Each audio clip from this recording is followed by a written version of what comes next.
Kung makikita natin sa mga gawa ng mga apostol, sila San Pablo, noong nagpapatira pa ang mga pinagaling nila at ang mga taong nananalig at nanampalataya sa kanilang mga milagrong ginawa ng Diyos para sa kanila,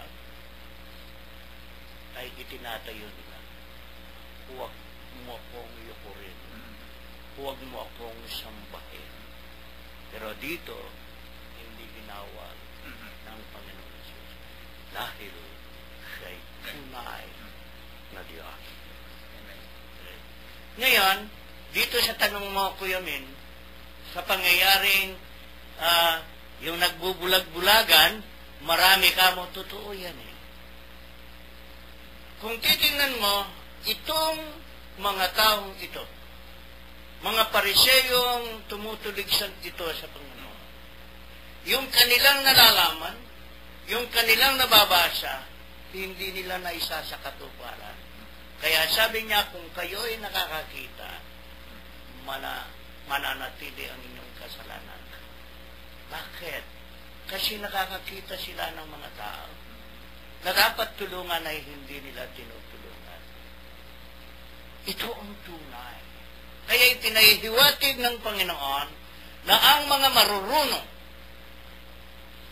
sa pag-e-evaluate o pagre-reflect ng banal na kasulatan at hindi ito sinasagawa, maging tayong apat, kung hindi natin isasagawa, mananatili tayong bulag at makasalanan. Bulag tayo sapagkat hindi natin isinasagawa ang kalooban at kabutihan ng Diyos na dapat tayong tumulong katulad ng ginagawa ng ating Panginoon.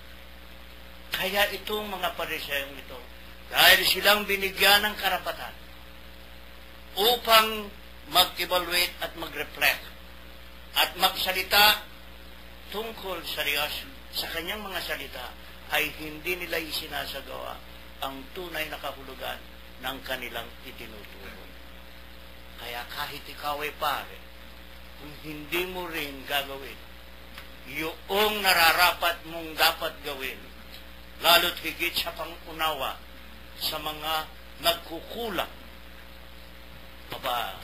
ewan ko, baka mananatili kang bulag katulad ng mga pariseyo. Amen. Totoo po yan. Dahil kinakailangan makita natin yung ating kapwa. Yun naman ang aral na gusto ng Diyos Yung makita natin yung mga taong nakapaligid sa atin at ating bigyan ng karampatan na atensyon na may kaugnayan sa ating tinuturo ng ating Panginoon. Kasi kapag nga naman tayo i-ignore natin yung ating mga nasa paligid na kinakailangang tulungan at meron naman tayong maitutulong, nakita natin na naghihirap yung ating kapitbahay, yung ating kapwa, meron mga taong dapat tulungan, meron naman tayong maitutulong, ay hindi naman natin tinutulungan. Saan naman talaga sa aral yan? Ito po yung mga sinabi nitong ating mga kasakagaya, sinabi ni Kuya Bert. Ay yun ho ang aral na nakapalood dito. Huwag ho tayo magbulag-bulagan. Huwag ho tayo magbulag-bulagan sa taong mga nakapaligid sa atin. Ang sabi ho ng Panginoon.